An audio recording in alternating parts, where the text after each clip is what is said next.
all dying anyway, so they said, well, this got all the trees down. A horrible problem, crisis, solution. So, all right, let's go to the wild card line. Ed is in Tehachapi, California. Ed, welcome. I've been practicing Tehachapi all night. Well, that's why I really called in, Rich, just so you could say that word. Thank you for that. I have to sleep with a copy of Rand McNally under my pillow. You got it 100% correct. For the listeners, it's just a small town north of Los Angeles in the mountains, very near Edwards Air Force Base, and a lot of secret stuff goes on underneath the ground and in the mountains around here. So it's kind of an interesting place. All right, your question for Joseph Olson. Say that again, Jim?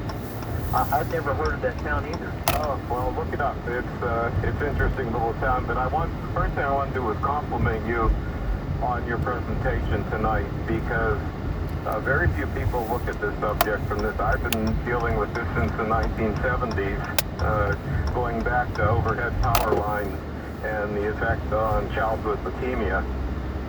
And one of the important things you brought up is subtle effects, not necessarily ionizing radiation, but there are subtle effects. And I found years ago that even subtle magnetic fields affected cellular instruction a lot. So what does that mean?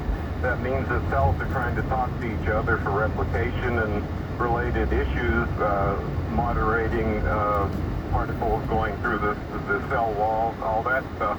So if you mess with that, with even a subtle magnetic field, you end up causing cancer because you have cell mutation.